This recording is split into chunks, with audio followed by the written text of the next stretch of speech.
Une jeune fille d'origine mexicaine aimée de tous. Tu es tellement jolie, ma petite chérie. Amoureuse d'un jeune Américain pure souche. Dans cette ville texane frontalière où règne la violence, est-il vraiment possible de mourir? Non mais vous êtes dingue! Non! Parce qu'on a le cœur brisé.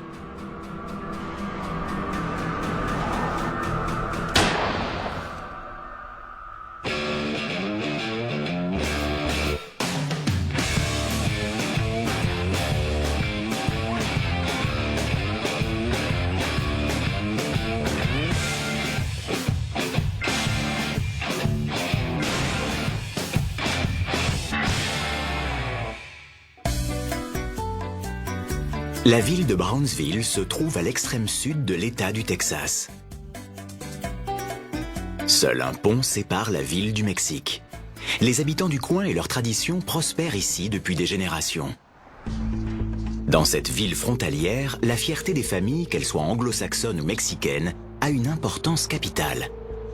Brownsville est différente des autres villes du Texas parce qu'elle fait partie du Mexique. Mais il y a aussi des problèmes à Brownsville.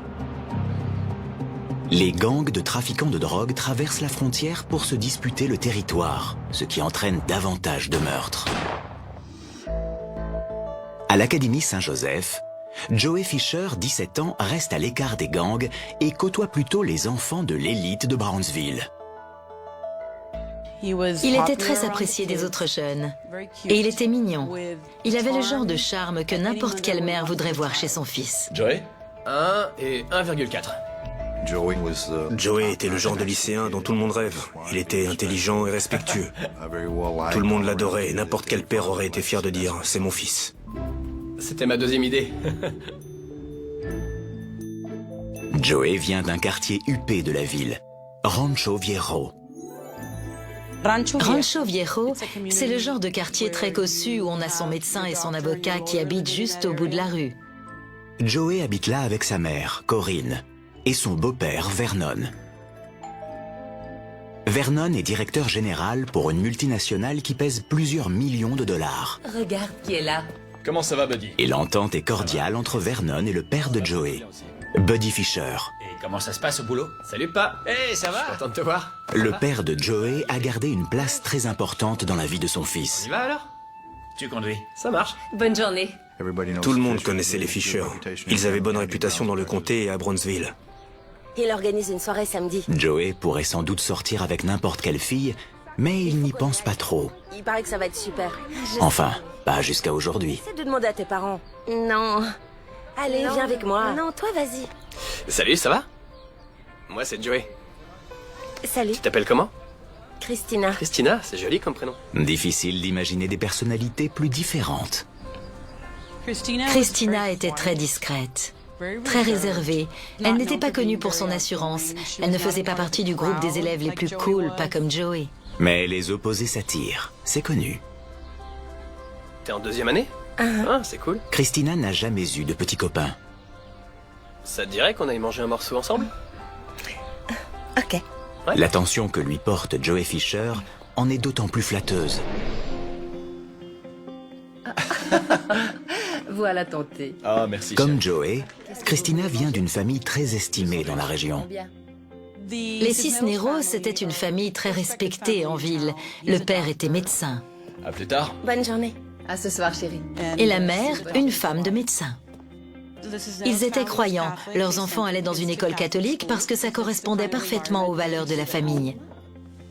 Profites-en bien. On ne sait jamais quand on va rencontrer son futur mari. Quand la mère de Christina, Dora, apprend qui est le prétendant de sa fille, Maman, je t'ai déjà parlé de Joey. elle est enchantée. Joey. C'est un bon parti. Arrête. Crois-moi, tu as de la chance. Dis pas de bêtises. Mais elle a tout de même un point de vue assez conservateur sur les relations amoureuses qui lui vient des traditions mexicaines.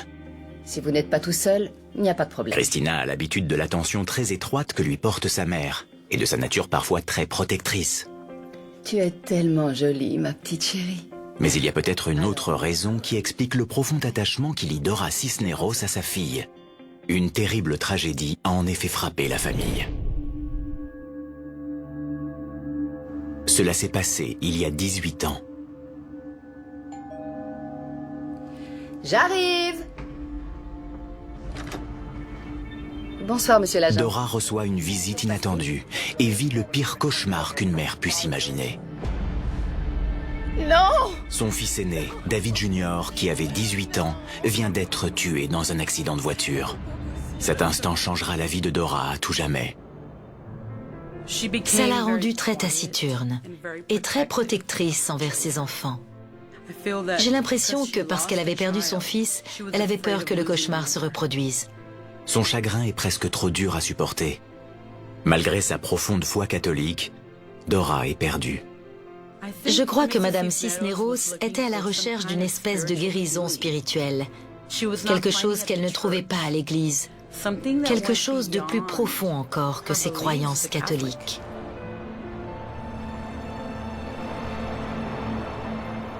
Elle finit par trouver du réconfort dans un petit magasin de curiosités, tenu par une certaine Maria Martinez. La boutique de Maria Martinez était très ordinaire. Elle y vendait des petites babioles, des bougies, des rosaires, des icônes. Dans ce genre de magasin, ce n'est pas ce qu'ils vendent qui est important. Les affaires se font dans l'arrière-boutique. C'est là que ça se passe. Oui, vous retrouverez le bonheur. C'est très clair. Maria Martinez tirait les cartes, elle faisait des rituels purificateurs. Elle faisait ça souvent. Maria est ce que l'on appelle dans la région une curandera. Le terme curandera désigne littéralement une personne qui soigne. La pratique de l'art de la guérison, le curanderismo, est un savoir-faire fondamentalement bienveillant auquel les communautés hispaniques se livrent depuis la période précolombienne. Pour certains, rien de plus que de la sorcellerie, mais Dora croit pouvoir soigner son cœur brisé. Elle ferait n'importe quoi pour dépasser sa peine, et Maria lui propose un remède. Madame Cisneros rendait visite à Madame Martinez très régulièrement. Elle n'arrêtait pas d'y retourner. À tel point qu'elle a fini par être connue sous le nom de la clienta, c'est-à-dire la cliente en espagnol. Je me souviens avoir entendu dire que Dora Cisneros venait d'une famille qui possédait un ranch perdu dans la campagne. C'était normal de croire en ce genre de choses là-bas. Et elle a eu la chance de rencontrer et d'épouser un médecin. C'était une chance extraordinaire. Alors, quand elle s'est mariée, son statut social a radicalement changé et son système de croyance était certainement très différent de celui des autres femmes du même rang. Mais le statut de Dora Cisneros dans la communauté de Brownsville ne va pas l'empêcher de se procurer ce dont elle a besoin. Vous êtes prête? Oui. Pendant plus de 10 ans, les deux femmes restent étroitement en contact. Dora appelle Maria chaque semaine afin qu'elle lui lise son avenir. Je ne sais pas comment vous remercier. Pour que cette relation ait duré pendant pas loin de 20 ans, ça veut forcément dire que Maria Martinez et Dora Cisneros étaient toutes les deux entièrement satisfaites de ce qu'elles en tiraient, que ce soit du point de vue du paiement du service, que des résultats obtenus en échange de ce paiement. Sinon, ça n'aurait pas duré. Il est impossible de savoir si la curandera y est pour quelque chose. Mais quelque temps plus tard, à l'âge de 38 ans, Dora refait enfin l'expérience du bonheur. Sa petite fille s'appellera Christina.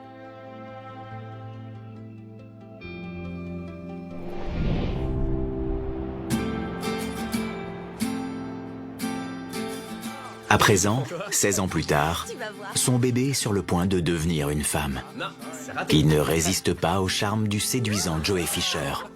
D'après ce que je sais, ils allaient au cinéma. Elle allait chez Joey et ils jouaient aux jeux vidéo. Je pense que pour Christina, passer du temps avec Joey Fisher, c'était miraculeux. Et c'est bien le cas pour Christina. Elle est complètement folle de Joey. Suffisamment pour envisager de faire avec lui quelque chose que ses parents n'approuveraient jamais. Est-ce que tu m'aimes? Les deux jeunes inventent un prétexte pour quitter leurs parents et partir pour une escapade romantique. Ils connaissent l'endroit idéal. D'après les amis de Joey, il l'a emmené dans le petit appartement que les parents de Christina possédaient à South Padre Island. Et ils ont fait comme n'importe quel autre lycéen comme eux qui découvre la vie en couple. Ils ont couché ensemble. Ça doit absolument rester secret. Les parents de Christina seraient fous de rage s'ils l'apprenaient. Et ta journée, c'était bien? Oui, c'était super. Et puis, quelques semaines plus tard, à la fin du mois d'avril, leur secret toujours bien gardé, Joey fait une grande demande à Christina. Je voudrais te demander quelque chose. Tu veux m'accompagner au bal? Ah oui, oui. C'est vrai? Super. Génial. Et il y a quelqu'un d'autre qui est tout aussi enthousiaste à l'idée de cette grande soirée. Tu ne peux pas savoir comme je suis fière de toi. Aller au bal de promo, c'est waouh. C'est un grand événement en ville. N'importe quelle mère serait ravie que sa fille aille au bal, surtout si elle n'est qu'en 2e année au lycée. C'est une sacrée étape. Pour Dora, voir sa plus jeune fille approcher de l'âge adulte a enfin apaisé son cœur brisé. T'es magnifique. Merci. À 3, dites bal. Bal.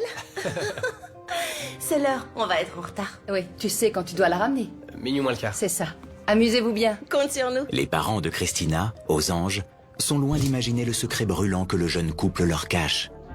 Ils ne savent pas non plus que les terribles tragédies de leur passé sont sur le point de refaire surface. À Brownsville, au Texas, Christina Cisneros, élève en seconde, est la cavalière de Joey Fisher pour le bal de promo. Elle croit vivre un véritable conte de fées. Le jeune couple se fréquente depuis maintenant 2 mois et leur relation a bien évolué. Bien plus que leurs parents ne l'imaginent.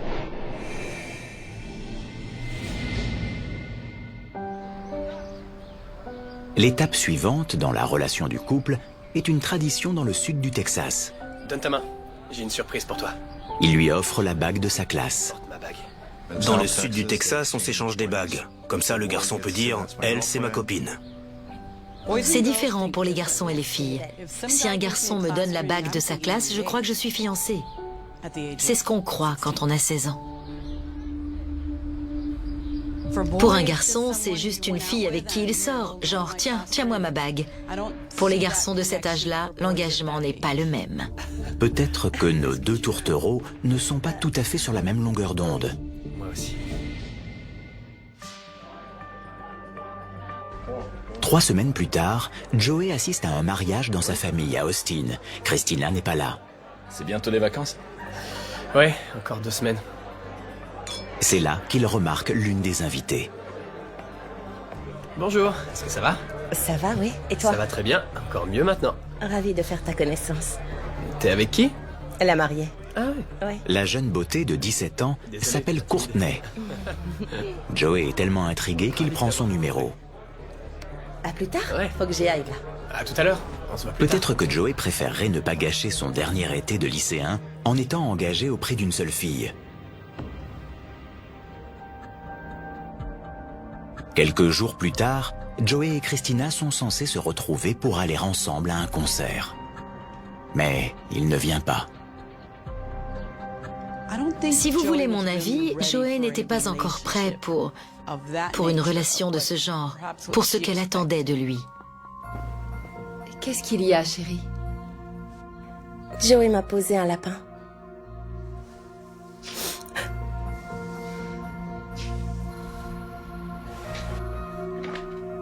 Allô? Christina, salut. Joey? Quand Christina finit par avoir de ses nouvelles, elle n'obtient pas les plates excuses qu'elle espérait. Quoi? Au lieu de ça, il lui dit qu'il veut qu'ils se séparent. Je suis désolé, c'est pas le bon moment pour moi. Et en plus, il a un service à lui demander. Tu me ramèneras ma bague? Tu m'appelles pour récupérer ta bague? T'es sérieux? Christina... Christina? Non, c'est mort, tu peux toujours courir. Mais... C'est pas vrai. C'était la bague de sa classe, et Joey avait toujours reçu les félicitations. Il y tenait beaucoup, il avait travaillé dur pour la mériter. Il voulait la récupérer. Christina est sous le choc. Tout comme sa mère, Dora. Elle est tellement déçue qu'elle fait quelque chose d'assez inhabituel.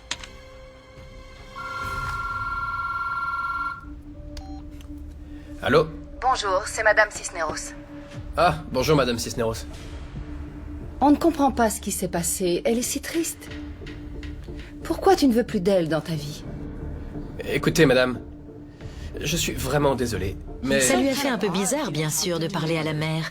Il ne lui avait pas promis de l'épouser, ni rien d'autre de ce genre. Je veux juste que tu m'expliques pourquoi. C'est comme ça, c'est tout. Je suis désolé. Non, pas du tout. C'est une fille géniale. J'ai jamais dit ça. Joey essaie de se montrer respectueux et met fin au coup de téléphone aussi vite que possible. Mais très rapidement, Dora l'appelle à nouveau. Allô? Joey, je t'en prie, écoute-moi, j'ai quelque chose. Elle n'arrive pas à supporter le chagrin de sa fille. Alors, elle lui propose un marché. Si tu veux bien continuer à fréquenter Christina, je te donnerai $500. Joey est sidéré de recevoir une telle offre. Elle l'a supplié, pas la peine de récupérer ta bague, vous pouvez continuer à vous voir. Je te donnerai $500 et tu peux l'emmener au cinéma ou au restaurant, ce que tu veux. Elle a besoin de toi dans sa vie, Joey. Il faut que tu le comprennes. Vous ne pouvez pas me payer pour que je sorte avec votre fille? Et à ce moment-là, Joey ne sait plus quoi faire et se dit « Mais qu'est-ce qui ne va pas chez elle? Elle me propose $500 pour continuer à sortir avec sa fille ?» Non, c'est ridicule. Vous pouvez pas m'acheter comme ça. Je crois que c'est là qu'il a utilisé pour lui répondre un ton qu'il n'avait pas l'habitude d'employer et qu'il lui a dit « Ça suffit ». Vous êtes sérieuse là? Non mais vous êtes dingue! Attention, utilise un autre ton quand tu me parles. Très bien, cette conversation est terminée. C'est ça, bonsoir.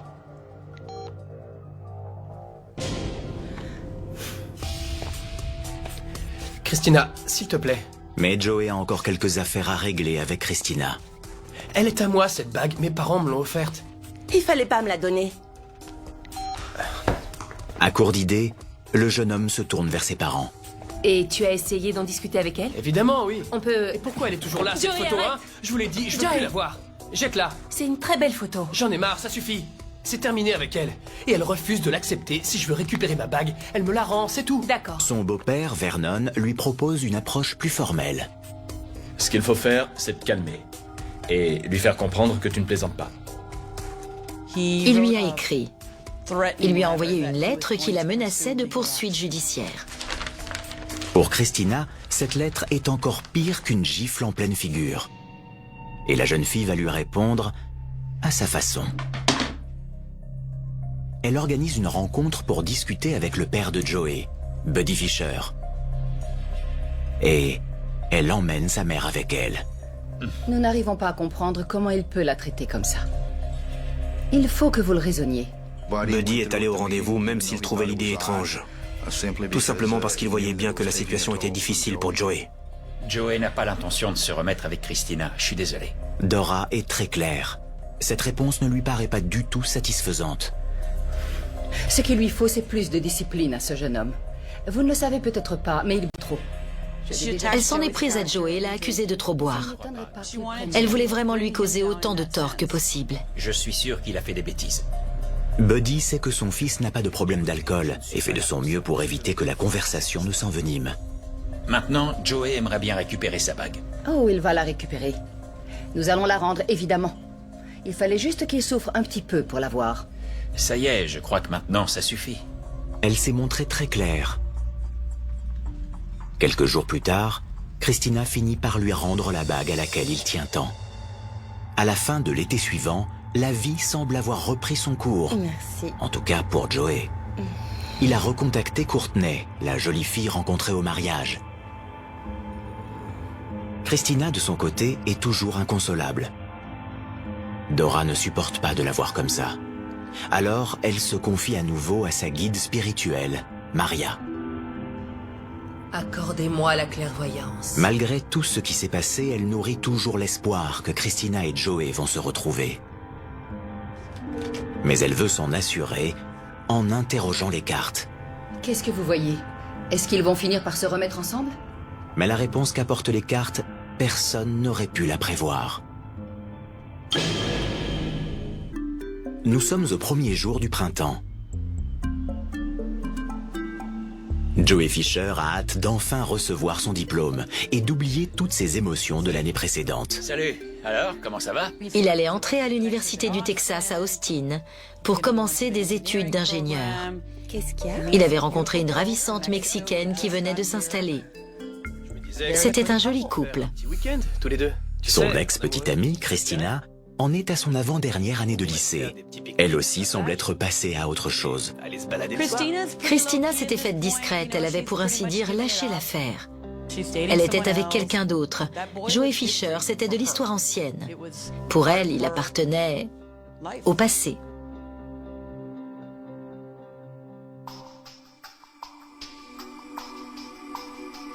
C'est mercredi. Le soleil vient de se lever sur un quartier calme de Brownsville.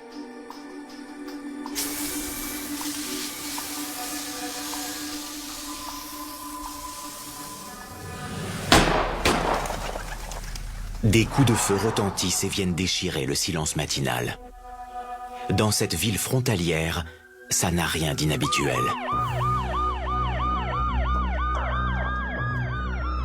Il y avait plusieurs gangs à Matamoros, du côté mexicain, qui essayaient de prendre le contrôle de la zone. Alors il y avait beaucoup d'homicides et d'exécutions. J'ai reçu un coup de fil du chef adjoint, il m'a dit « Patricia, on a encore un homicide ». J'ai tout de suite attrapé mon bloc-notes et je lui ai demandé « Ça s'est passé où ?» Il m'a répondu « Cette fois-ci, c'est à Rancho Viejo ». À Rancho Viejo? Là-bas, c'est le quartier tranquille de la ville. Malgré tout, au domicile des Fisher, quelqu'un a été abattu pendant qu'il lavait une voiture. Quand je suis arrivé, en remontant l'allée, j'ai remarqué que le tuyau d'arrosage fonctionnait. Il était encore allumé. Et il y avait un jeune homme. On lui avait tiré dessus, dans le haut du corps. Il y avait une mare de sang. Il était sur le dos. Il s'agit de Joey Fisher. Il est bel et bien mort. Une dans le torse et une dans la tête. Les 2 tirs ont fait de terribles ravages. Il est mort sur le coup. Qui que soit le coupable, il savait exactement ce qu'il faisait. Je vous présente toutes mes condoléances. Cela ressemble en tout point à une exécution liée à la drogue. On a trouvé 2 douilles sur la scène de crime. Elles provenaient d'une arme de calibre 38 Super. Et ce n'est pas tout. C'est une carte de visite. Il y a une carte de visite juste à côté du corps. Quelqu'un essaierait-il d'envoyer un message? McKinney. Il y avait une carte jaune à côté du cadavre. C'était la carte de visite d'une entreprise de prêt de caution dans la ville de McKinney, dans le comté de Collin, au Texas. Mais qu'est-ce que tout cela signifie? Des voisins ont aperçu une voiture blanche qui s'éloignait rapidement des lieux. Mais personne n'a vu le conducteur. Le beau-père de Joey, Vernon, s'inquiète d'un autre problème, quelque chose qui pourrait bien avoir un lien avec cette affaire. Tout s'est produit il y a quelques mois. Oui, il fallait que je te parle. Vernon a dû revenir sur un accord avec une entreprise chinoise d'aquaculture. L'enjeu était de plusieurs millions de dollars. J'ai besoin que tu l'annules. Très rapidement. Le beau-père de Joey s'est sans doute dit que c'était à cause du très gros chèque qu'il avait signé à l'ordre d'un client, puis qu'il avait annulé. Écoute ce que je te dis. Pourquoi on les paierait plusieurs centaines de milliers de dollars alors qu'ils vont nous attaquer? De grosses rancunes ont vu le jour et le litige a été porté devant la justice. Salut. Les dépositions doivent avoir lieu aujourd'hui. Rien. On était... Il se pourrait bien que le message ait été destiné à Vernon. Alors j'ai pensé que quelqu'un avait essayé de se venger de Vernon en tuant son fils. Abel Pérez va maintenant devoir enquêter sur cette entreprise chinoise et tenter de découvrir si elle a un rapport avec la petite carte jaune découverte près du corps de Joey. Bonjour, je suis l'inspecteur Pérez. Avez-vous eu récemment un client dans le sud du Texas? L'entreprise lui explique ne pas avoir versé de caution pour qui que ce soit à Brownsville récemment. L'interlocuteur lui dit ne pas avoir la moindre idée de comment leur carte a bien pu se retrouver sur la scène de crime. Rappelez-moi si vous avez du nouveau. Il n'y a pas non plus de lien avec l'entreprise chinoise d'aquaculture. Les enquêteurs continuent d'interroger toutes les personnes dans la vie de Joey. Entrez, mesdames, asseyez-vous. Bien qu'elle n'ait eu aucun contact avec lui depuis plusieurs mois, son ex-petite amie Christina fait partie des personnes interrogées. Madame Cisneros. Elle s'est présentée au poste avec sa mère, Dora Cisneros. Christina, pouvez-vous nous parler de votre relation avec Joey Fisher? On est sortis ensemble. Combien de temps? 3 mois. Il était si gentil. Détendez-vous. Ça va aller, ma chérie. Christina pleurait. Elle était sous le choc. Très triste. Dites-moi, où étiez-vous hier? Pourquoi vous me demandez ça? Il faut qu'on vous pose la question. Elle était très surprise qu'on lui pose ce genre de questions parce qu'elle répétait qu'elle n'avait rien à voir là-dedans. J'avais rendez-vous chez le médecin. On est arrivé là-bas à 8h30. Ensuite, on est allé chercher des médicaments pour ma cheville. Et puis, je suis retournée en cours vers midi. Tout avait l'air normal. Je n'arrive pas à penser à une seule personne qui ne l'aimait pas. Je ne crois pas que qui que ce soit aurait pu lui vouloir du mal. Est-ce que vous savez s'il prenait de la drogue? Non. Rien d'illégal? Non. Pour les enquêteurs, le chagrin et la surprise de Christina ont l'air sincères. Les deux femmes semblent ne rien savoir sur ce qui est arrivé à Joey. Qu'est-ce que tu en penses? Tu crois que c'est un de ses amis? Pour l'instant, j'en sais rien. Les enquêteurs n'ont trouvé aucune piste. Ok, merci. Mais le 3e jour, l'entreprise appelle à nouveau. Oui. Celle dont la carte de visite a été découverte sur la scène du crime. Ah oui? Et il y a de nouveaux éléments. Ils m'ont expliqué qu'ils venaient d'envoyer par fax une demande qu'on leur avait adressée pour une libération. Elle venait d'un certain Rudy Cuellar. Merci. Ce Rudy Cuellar demande à l'entreprise de financer sa caution pour sortir de prison. Et d'après eux, Rudy est impliqué dans pas mal d'affaires du côté de Brownsville. Les enquêteurs vont immédiatement chercher son casier judiciaire. Il faisait du trafic de stupéfiants et volait des voitures. Ses associés étaient ici à Brownsville. Ils amenaient des voitures volées depuis le Mexique. Ils les conduisaient jusqu'à Dallas, puis de Dallas à Chicago.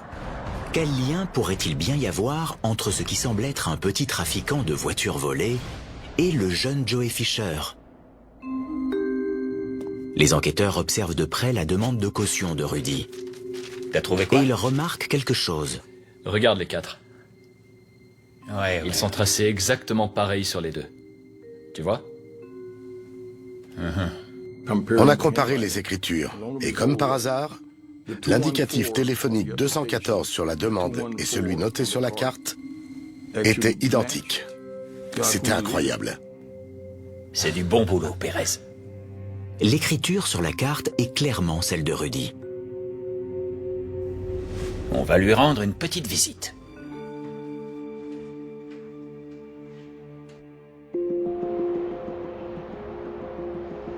Les enquêteurs décident immédiatement d'interroger Rudy. Qu'est-ce que vous savez sur Joey? Je ne sais rien du tout sur Joey. Je suis sûr que c'est faux, faites un effort. Il ne voulait pas qu'on mette son organisation en péril. Allez. Alors je lui ai dit qu'on se fichait de ce qu'il trafiquait ou de ce qu'il volait, qu'il ferait mieux de tout nous dire. D'accord, voilà ce que je sais. Il a tout de suite admis que c'était son écriture sur la carte. Il a dit oui, c'est moi qui ai écrit l'indicatif là-dessus. Mais il a pour ça une explication très simple. Il raconte à la police qu'il a donné cette carte à 2 de ses associés qui avaient besoin d'une recommandation. Allez, on n'a pas la journée. Quand les enquêteurs insistent un peu, il leur donne 2 noms. Israel Olivares et Herbierto Pisania. Olivares et Pisania sont tous les deux des criminels présumés. Rudy ne sait pas où les trouver. Mais il connaît quelqu'un qui le sait peut-être. Mais lui, si. Ramiro Moyo. Il en saura plus que moi. Quand il l'interroge, Ramiro donne à la police encore un autre nom. Daniel Garza. Daniel Garza connaît les 2 criminels. Lorsque les inspecteurs de police retrouvent sa trace, ils font une découverte surprenante. On a retrouvé Daniel Garza dans un hôtel de San Antonio. Ouais, je le connais. On nous avait indiqué qu'il avait des informations à nous donner au sujet du meurtre de Joey Fisher.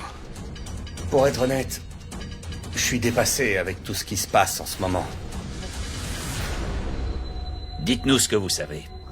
Ces 2 gars, je les ai mis sur un coup, le genre de boulot qui paie très bien.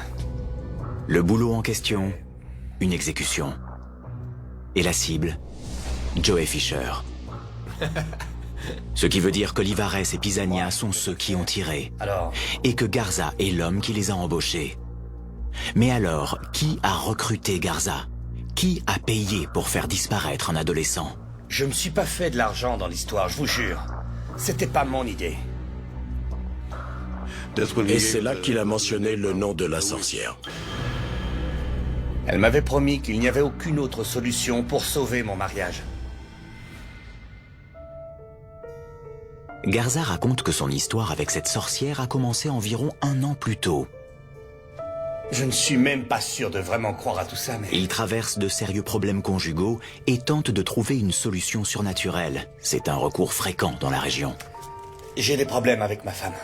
Continuez. Et il faut qu'on trouve une solution, pour moi, mais aussi pour les enfants. Il était désespéré, prêt à tout pour sauver son mariage. Il ne voulait pas que sa famille soit déchirée. Quand vous avez de graves problèmes personnels, le genre de problème que vous n'arrivez pas à régler ni à gérer, et que vous ne vous en sortez pas tout seul, vous allez chercher de l'aide. C'est là que vous allez les voir. Et là, ils vous tiennent. Mettez quelques gouttes de ça dans sa chaussure. Ça mettra fin à tous vos problèmes. Garza est prêt à faire n'importe quoi. Il fera tout ce que la sorcière lui dit de faire. Ils prétendent faire appel au spirituel. Mais en réalité, c'est psychologique. Vous en arrivez au point où vous êtes prêt à payer n'importe quel prix, pourvu qu'ils fassent, pourvu que vous ayez ce que vous voulez. Les voyants ne vous disent pas ce que l'avenir vous réserve. Tout ce qu'ils veulent, c'est votre argent. Vous êtes désespéré puisque vous êtes venu les voir. Vous payez pour qu'on vous dise ce que vous voulez entendre. En fin de compte, la sorcière de Garza, sa curandera, lui propose une solution radicale pour mettre fin à ses problèmes. Je ferai tout pour que ça fonctionne. Vraiment tout? Elle lui a dit, j'ai quelque chose de spécial à vous demander. Vous pouvez tuer ce garçon? Trouver quelqu'un pour le tuer? Est-ce que ça aidera votre mariage? Bien sûr que ça va aider. Avec moi, vos problèmes, c'est terminé. La conseillère de Garza n'est autre que Maria Martinez. La même curandera que l'inconsolable Dora Cisneros, la mère de Cristina, consulte depuis des années. Et la cible que Maria suggère?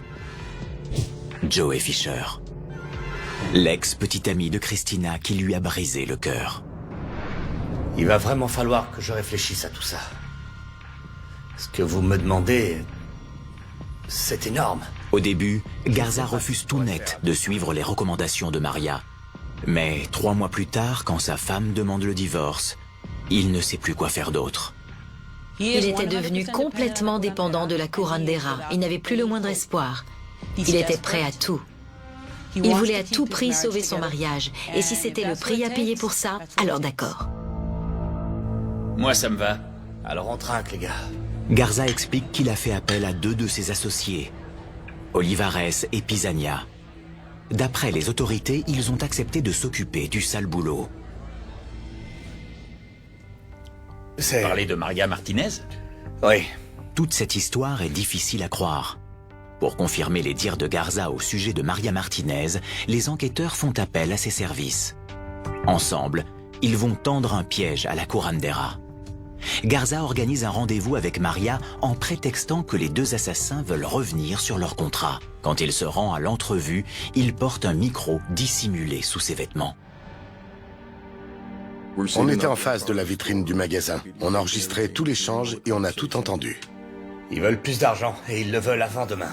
Il veut combien en plus? 500 $. Vous allez les trouver, hein? Oui ou non? D'accord, je vais demander. Oui ou non? L'ingénieux piège se referme sur la curandera. Mais dans cette affaire, les apparences sont toujours trompeuses. Les enquêteurs sont sur le point d'avoir une surprise de taille. Les 2 tueurs à gages, ils veulent plus d'argent. Ramiro Moyo. Daniel Garza. Dans une petite ville sur la frontière entre le Mexique et les États-Unis, une mystérieuse tireuse de cartes, Maria Martinez, a donné l'ordre à l'un de ses clients désespérés, Daniel Garza, d'assassiner le jeune Joey Fisher. Mais Garza porte un micro et il demande à Maria de récolter plus d'argent auprès du client qui a ordonné l'exécution. Ils veulent leur argent avant demain.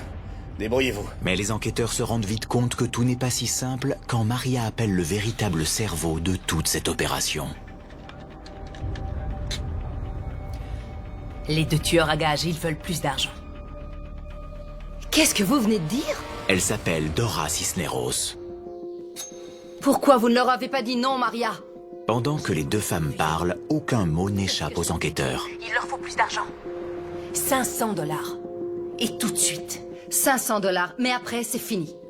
Et il faut qu'ils promettent de s'en aller d'ici et de retourner au Mexique. On se voit demain. La police arrête Maria, qui s'empresse de passer un marché avec l'accusation. En échange d'une condamnation plus légère, elle accepte de se retourner contre sa cliente de longue date, Dora Cisneros, la mère de Christina.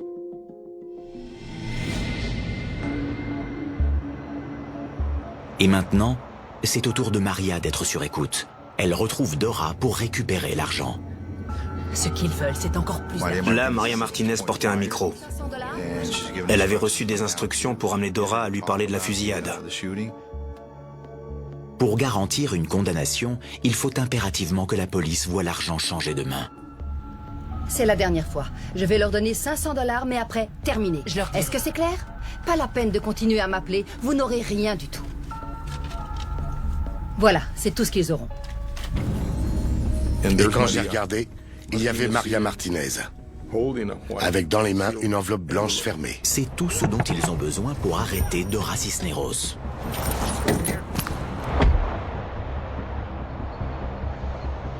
Très vite après son arrestation, la police parvient à démêler toute la triste histoire. Joey m'a posé un lapin. Quand Joey a brisé le cœur de sa fille, Dora n'avait qu'une obsession, consoler Christina. Elle a même tenté de soudoyer Joey pour qu'il accepte de redonner vie à leur relation. Si tu veux bien continuer à fréquenter Christina, je te donnerai 500 $. Il est hors de question que j'accepte votre argent pour sortir avec votre fille. Non mais vous êtes dingue! Mais d'après la police, ce qu'elle a appris par la suite lui a vraiment fait perdre la tête. Elle a découvert que Joey et Christina avaient couché ensemble. Quand un garçon couche avec une jeune fille vierge, dans notre culture, encore beaucoup de mamans pensent qu'il doit l'épouser. Maintenant, tu vas aller jusqu'au bout. Tu vas t'engager et l'épouser. Et finalement, en octobre de la même année, elle décide de passer à l'offensive. Accordez-moi la clairvoyance. Elle se rend chez sa curandera, Maria, en qui elle a toute confiance. Pour Dora, ces cartes détiennent le secret de l'avenir et de l'honneur de sa fille. Est-ce qu'ils vont finir par se remettre ensemble? Ce n'est pas ce que je vois. Alors c'est qu'elles se trompent, vos cartes. S'il vous plaît, Señora. Est-ce que Christina et son petit ami ont un avenir ensemble? C'est fini. Elle finit par le comprendre. Non, je n'arrive Joey pas. n'acceptera jamais de se remettre avec Christina. Alors maintenant, ce qu'elle veut, c'est que Joey paye pour ce qu'il a fait. Dora Cisneros a décidé que Joey Fisher n'allait pas s'en tirer comme ça. Il n'a pas le droit d'abandonner ma petite Christina. Elle était obsédée par la vengeance. Regardez-le. Maintenant, vous allez lui jeter un sort, compris? Elle était prête à tout. Ce qu'elle voulait, c'était que Maria jette un sort à Joey. Il l'a violée, il l'a salie. Vous comprenez ce que je dis? Je veux qu'il crève. D'accord, écoutez bien. Moi, je vous dis que je ne fais pas ces choses-là. Maria Martinez nous a raconté qu'au départ, elle refusait d'obéir. Je vous garantis que vous allez m'aider. Vous allez le faire. Mais Dora ne lâche pas l'affaire. Elle refusait de laisser tomber. Elle n'arrêtait pas d'en parler. Vous allez m'aider, c'est moi qui vous le dis. Dora harcèle Maria jusqu'à ce qu'elle craque et qu'elle accepte. Et la curandera ne met pas bien longtemps à trouver quelqu'un qu'elle peut manipuler à son tour. Donc dans cette affaire, vous avez Dora Cisneros, la reine des manipulatrices, qui manipulait Maria Martinez. Maria Martinez, elle, manipulait Daniel Garza. Il y avait au moins 2 ou 3 niveaux d'influence. L'automne cède la place à l'hiver sans qu'elle ait obtenu de résultats. Dora commence sérieusement à s'impatienter. Allô? Pourquoi il n'est toujours pas mort? Jusqu'à ce que finalement, son vœu soit exaucé.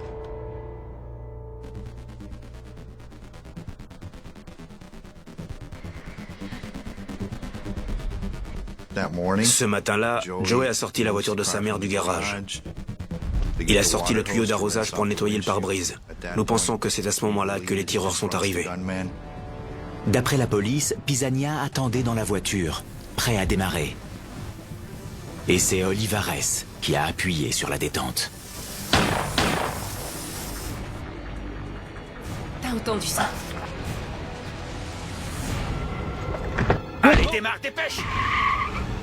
Joey! Non! C'est très probablement Joey lui-même qui a fourni l'indice qui a permis aux enquêteurs d'élucider son meurtre. Cette fameuse petite carte jaune. Je pense que Joey n'a eu qu'une fraction de seconde pour réagir. Alors il a tiré sur la poche de son assassin et la carte est tombée.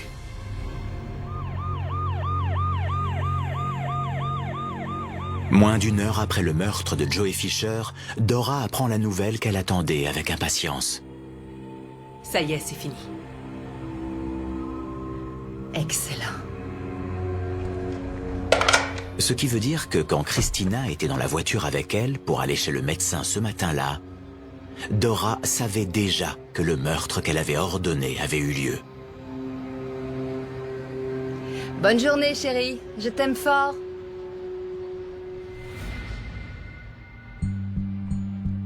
Le procès de cette affaire est l'un des plus importants que Brownsville ait connu. Lo quiero bien muerto. Ella me lo dijo. Con su boca. Espérenme. Tell the man that I want him really dead. She told me that. Comme le prévoyait son accord avec le procureur, Maria Martinez plaide coupable d'assassinat en bande organisée et elle est condamnée à 20 ans de prison. Elle est libérée en 2001.